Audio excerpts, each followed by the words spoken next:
இது சத்யா, இப்ப எதுக்கு நீ இப்படி கோவமா இருக்க? காலையில எரிச்சலாம் வருவிட்டி. அந்த பையன் பைக்கை எப்படி கொண்டு வந்து விட்டான் பத்தியா? நீ வேற அவன்கிட்ட வம்புக்கு போயிட்ட. இனிமே மத்தியானம் நம்ம கேண்டீன்ல சாப்பிட போகும்போது அங்க ஏதாவது நின்னா அவ்வளவுதான். எவன்டி அவன்? இப்ப வரைக்கும் காலேஜ்ல பார்த்ததே கிடையாது. நான் ஏதோ ஒரு வாட்டி பாத்திருக்கேன், சீனியர் தான் நினைக்கிறேன். நம்ம காலேஜ் ஆண்டே 6 மாசம் கிட்ட ஆகுது, இப்ப வரைக்கும் பார்த்ததே இல்லையே. அதான் நான் யோசிச்சுட்டு இருக்கேன்.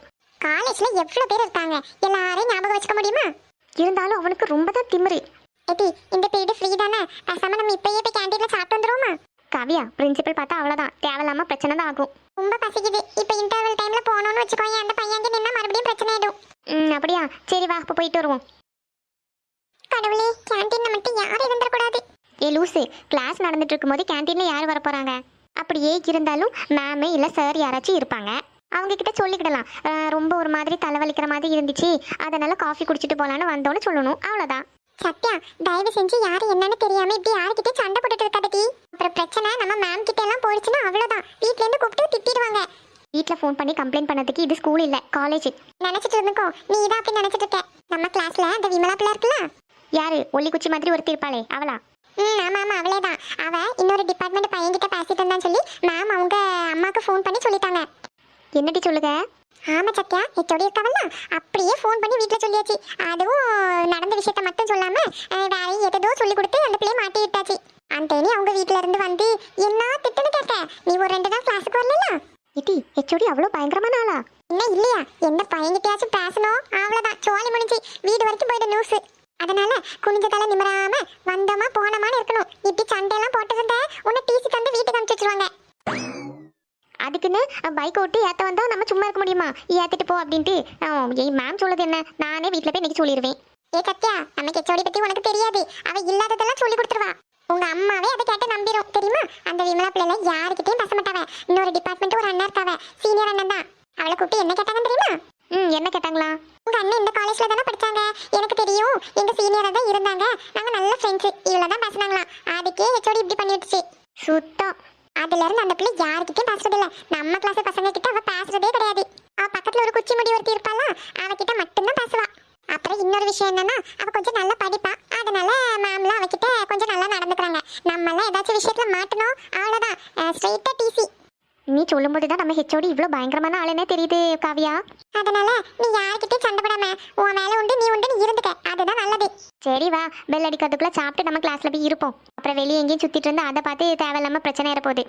சரி சத்யா. என்ன சின்ன பொண்ணு, உன் கூட்டாளி வசந்தி வரலையா? அது எங்க இங்கே இருக்கு, அவங்க அம்மா வீட்டுக்கு சொல்லாம கொள்ளாம போயிடுச்சு. ஏன் அவங்க வீட்டுக்காரவே கூட சண்டையோ? இல்லக்கா, வீட்டு வேலை செய்ய மடிச்சுட்டு அவங்க அம்மா வீட்டுல போய் இருக்கு. அது நீ என்னைக்கு துரத்தி விடுமோ அப்ப திருப்பி வந்துரும். சரியா போச்சு, நல்ல பொம்பளை போ. 2 சின்ன பிள்ளைங்களையும் விட்டுட்டு அவங்க அம்மா வீட்லயே போயிருக்கா. ஆமாக்கா, அவங்க வீட்டுக்காரவைய பாவம் போல காலையில எழுந்திரிச்சு வீடு வாசல் எல்லாம் தூத்து அந்த பிள்ளைங்களுக்கு சமையல் பண்ணி டிஃபன் பாக்ஸ் கட்டி அனுப்பி விடுது. இவன் நல்ல சொகுசா அவங்க அம்மா வீட்டுல போய் இருக்கா. நமக்கெல்லாம் பிள்ளைங்களை விட்டுட்டு ஒரு நாள் கூட இருக்க முடிய மாட்டேங்குது. லட்சுமி அக்கா, இந்த வீடு எந்த வீடுன்னு தெரிஞ்சா? தெரியலையே சின்ன பொண்ணு, யார் வீடு? ஏக்கா, அதுக்குள்ள மறந்துட்டீங்களா? உங்க முவன் இந்த வீடு தானே இன்னைக்கு பால் காய்ச்சி குடி வந்திருக்கா. ஏன் மொவேன்னு சொல்லாத சின்ன பொண்ணு. அப்புறம் உங்க மகனா உங்க மகன் இல்லைன்னு சொல்லாம வேற எப்படிக்கா சொல்லுதுக்கு? வீடு எப்படி சூப்பரா இருக்கா? இவன் பெரிய பண்ணையார் ஃபேமிலில, அதனால தானே இவ்வளோ பெரிய வீட்டுல குடியிருக்க வந்திருக்கான். ஏக்கா அப்படி சொல்லாதீங்கக்கா, அவன் நல்ல வேலை பார்த்து இந்த வீடே விலைக்கு வாங்கினாலும் வாங்கிடுவான். அவனுக்காகவும் அவன் கல்யாணம் பண்ணி கூட்டிட்டு வந்து வச்சிருக்கால ஒருத்தி, அவளுக்காகவும் அவன் உழைக்கட்டும். அவனை இவ்வளோ தூரம் படிக்க வச்ச நாங்க 2 பேரெல்லாம் முட்டாள் தானே, இழிச்ச வாங்க, அப்படித்தானே? சரி விடு லட்சுமி, அதையே பத்தி பேசி எதுக்கு, அது முடிஞ்சு போச்சுல, நம்ம அதை விட்டு அடுத்த வேலையை பார்ப்போம். நான் என் பாட்டுக்கு தானக்கா போயிட்டு இருந்தேன், நான் இவ தானே தேவையில்லாம இங்கே கூப்பிட்டு வச்சு நிக்க வச்சிருக்கா. சரி, ஏதோ சின்ன பிள்ளைத்தனமா பண்ணிட்டு இருக்கா, வா நம்ம போவோம். காய்கறி வாங்க தானே இறங்கணும், வா போயிட்டு வந்துருவோம். வாங்கக்கா, இங்கே வந்து நின்றுட்டு எரிச்சல் படுத்திக்கிட்டு. சரி லட்சுமிக்கா, கோவப்படாதீங்க, வாங்க போவோம். சின்ன பண்ணக்கா. ஏ ஜனனி, என்னக்கா வெளியவே நின்றுட்டு இருக்கீங்க, உள்ள வாங்கக்கா. அம்மா நீங்களும் உள்ள வாங்க. சித்தி வாங்க சித்தி. நான் ஒன்றும் உன் வீட்டுக்கு வரல. ஏக்கா இதுக்குக்கா இப்போ கோவப்படுறீங்க? நம்ம என்ன நின்னதுனால தானே அவன் உள்ள கூட்டா. இங்க பாரு, இது யார் வீடு எவரு வீடுன்னு நீ சொன்னதுனால தான் நான் இங்கே நிற்கேன். நான் ஒன்றும் எவன் வீட்டுக்கும் வரல. அம்மா எதுக்குமா இவ்வளோ கோவப்படுறீங்க? நாங்கள் பண்ணது தப்பு தான், அதுக்காக எங்களுக்கு இவ்வளோ பெரிய தண்டனை வேணுமா? ராணியக்கா, கண்டவகிட்ட எல்லாம் பேசுறதுக்கு எனக்கு விருப்பம் இல்லை, வாங்க போகலாம். வா லட்சுமி போலாம். அவங்க இன்னும் கோவமா தான் இருக்காங்களோ? ஆமாம்மா, அந்த கோவம் இப்போல்லாம் குறையாது, ஆனால் சீக்கிரமே குறைஞ்சிரும். கவலைப்படாத, சரியா? ம் சரிக்கா. எல்லாருமே இப்போ எங்கே போகிறீங்க? நான் இங்கே தான் வந்திருக்கீங்கன்னு நினச்சேன். இல்லைம்மா, அவங்க மார்க்கெட்டுக்கு காய்கறி வாங்க போகிறாங்க. சரின்ட்டு நானும் கூட போயிட்டுருக்கேன். நீங்கள் மத்தியானம் சாப்பிட வரேன்னு சொன்னீங்களே, ஃபுட்டெல்லாம் ஆர்டர் பண்ணியிருக்கோம், இன்னும் கொஞ்ச நேரத்தில் வந்துடும். சரிம்மா, அவங்க கூட போயிட்டுருக்கோம்ல, கொஞ்ச நேரம் கழிச்சு வரேன். எனக்கு பசிக்கல, அதனால தான் வரல. காலையிலே வந்துட்டு எதுவுமே சாப்பிடாம போயிட்டீங்களே. எங்கள் வீடு வரைக்கும் அவசரமாக போக வேண்டியது இருந்துச்சுமா, அதனால தான் சாப்பிடாம போயிட்டேன். மத்தியானம் கரெக்டாக வந்துடுவேன். ஆ சரிக்கா, போயிட்டு வாங்க. ம், சரி சரி. அம்மா எவ்வளோ கோவமா இருக்காங்க. அது சரி, அவங்கக்கிட்டே இவ்வளோ கோவம், அப்போ என்கிட்ட இல்லாமல் இருக்குமா? சித்தியும் பேசாமே போயிட்டாங்களே. அம்மா சொன்ன மாதிரி சான்ஸ் கிடைக்கும் போதெல்லாம் இவங்ககிட்ட பேசிடணும்.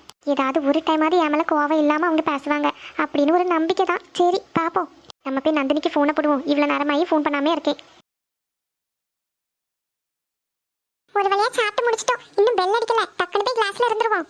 ஆமாம், ஃப்ரீ பீரியட்னால தப்பிச்சோம். இப்போ மட்டும் மேம் யாராச்சும் நின்னாங்க, அவ்வளோதான். ரெஸ்ட் போனோம்னு சொல்லலாம் டி. வேற என்னத்தை போட்டு சொல்லதுக்கு, சீக்கிரமா வா. மச்சான், அண்ணா போறல, அவ தான் காலையில என்கிட்ட சண்டைக்கு வந்தா. யார் மச்சான்? பர்பிள் ட்ரெஸ்ஸா இல்லை அந்த ஒயிட் ட்ரெஸ்ஸா? அந்த பர்பிள் ட்ரெஸ் காரி தான்டா, அந்த கண்ணாடி போட்டிருக்கல அவ தான். அவளா? சரி இரு, பேசி பார்ப்போம்.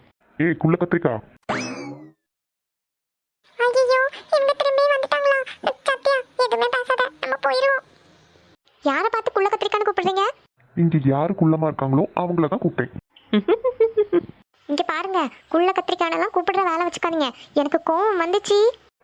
கோவம் வந்துச்சு, என்ன பண்ணுவேன்? கோவம் வந்துச்சுன்னா பிரின்சிபல் கிட்ட கம்ப்ளைண்ட் பண்ணிடுவேன். எங்க போய் கம்ப்ளைண்ட் பண்ணி பார்ப்போம். நான் குள்ள கத்திரிக்கானா? அப்போ நீங்க யாரு? நான் என்ன உன் மாதிரி குள்ளமாவா இருக்கேன்? ஆமா ஆமா, குள்ளமா இல்லதான், ஆனா தென்னை மரம் மாதிரி இருக்கீங்க. யாரை பார்த்து தென்னை மரம்னு சொல்ற? இங்க யாரு தென்னை மரம் ஹைட்டுக்கு இருக்காங்களோ அவங்கள பார்த்து தான் சொன்னேன். உனக்கு அவ்வளோ திமிராயிடுச்சா? ஆமா, எனக்கு கொஞ்சம் திமிரு ஜாஸ்தி தான். அதுக்கு இப்போ என்ன பண்ண போறீங்க? இனிமே என்ன குள்ள கத்திரிக்கான்னு கூப்பிட்டீங்கன்னா நானும் உங்களை அப்படிதான் கூப்பிடுவேன், தென்னை மரம். ஏய், எப்போ பார்த்தாலும் நீ என்கிட்ட வம்புக்கு வந்துட்டே இருக்க. யார் வம்புக்கு வந்தாங்க? நான் வந்தனா இல்ல நீங்க வந்தீங்களா? நீ தானே காலையிலே பைக் ஓட்டி ஏத்த வந்த. கோவம் வந்துச்சு, நான் திட்டினேன். இப்போ மறுபடியும் என்ன குள்ள கத்திரிக்கான்னு கூப்பிட்டு இருக்க? மச்சான், அந்த பிள்ளை ரொம்ப கோவப்படுதுடா. சும்மா இரு, அப்புறம் கம்ப்ளைண்ட் எதுவும் பண்ணிட போறா. ஓ, கம்ப்ளைண்ட் பண்ணுவாளா? அதையும் பார்க்கணுமே. ஈவினிங் காலேஜ் விட்டு வெளியே வருவேலாம், அப்போ இருக்கும் உனக்கு. நீ தைரியமான ஆம்பளையா இருந்தா நீ என்ன பண்ணுவியோ பண்ணு, பாப்போம். சத்யா, சும்மா இரு சத்யா, எனக்கு பயமா இருக்கு. ஏடி, உனக்கு பயமா இருந்தா கிளாஸுக்கு போ. நான் இவனை பத்தி கம்ப்ளைண்ட் பண்ணிட்டு வர போறேன். யாரு கம்ப்ளைண்ட் பண்ணாலும் அப்புறம் உனக்கு தான் பிரச்சனை. பேசாம இரு சத்யா. ஓ, கம்ப்ளைண்ட் பண்ணிருவியோ? ஆமா, இன்னைக்கு காலேஜ் விட்டு வெளியே போகிறதுக்குள்ள உன்னை பத்தி கம்ப்ளைண்ட் பண்ணிட்டு தான் நான் போவேன். அதையும் பார்க்க தானே போறேன், பார்க்கலாம். கிளாஸ் டைம்ல வெளியே சுத்திட்டு இருக்கியா? இதை பத்தி நான் கம்ப்ளைண்ட் பண்றேன். செத்த. ஆமா, நாங்க கிளாஸ் டைம்ல வெளியே தான் சுத்துறோம், பிரச்சனை இல்ல, நாங்க பாத்துக்கிறோம். அதனால எந்த பிரச்சனை வந்தாலும் நீங்க என்ன பண்றீங்க? கிளாஸ் டைம்ல வெளியே சுத்துறதுனால தானே என்ன நீங்க பாத்தீங்க. மச்சான், நம்மளாம் எது சொன்னாலும் ப்ரொஃபஸர் நம்ப மாட்டாருடா. இந்த பிள்ளைங்க எது சொன்னாலும் நம்பிடும். போயே சொன்னாலும் அவங்க சைடில் தான் நிற்பாங்க. அதனால பேசாமல் வந்துட்டு நம்ம கிளாஸ் பக்கம் போயிடுவோம். போங்க போங்க, காத்து வரட்டும். இவன் உருத்தி உன்ன கண்ணை உருட்டிக்கிட்டு. ஏ காவியா, வா போலாம். போலாம் போலாம். என்கிட்ட வம்பு பண்ணும்போது பார்த்து பண்ணுங்க, தொலைச்சிருவேன். ஏய் நில்லு, உன் பேர் என்னன்னு சொல்லிட்டு போ, உனக்கு இருக்கு இன்னைக்கு. மச்சான் சும்மா இருறா. அந்த குட்டச்சிக்கு எவ்வளவு திமிரு பத்தியா? கொஞ்சம் துமுறு பிடிச்ச பிள்ளையா தான் இருக்கு. இன்னைக்கு இருக்கு. இன்னைக்கு காலேஜ் விட்டு வெளியே வருவாளா, அப்ப என்ன பண்றேன்னு பாரு. சும்மா இருறா, ஏதாவது வம்பு பண்ணி விட்டுறாத, அதுக்கப்புறம் கம்ப்ளைண்ட் ஆயிட போகுது. என்ன பெரிய கம்ப்ளைண்ட்? என்ன ஆனாலும் நான் ஈஸியா வெளியே வந்துருவேன். இந்த திமிருடாண்டா உனக்கு பிரச்சனையே. வா கிளாஸுக்கு போகலாம். ம் குட்டச்சி, உனக்கு இருக்கு.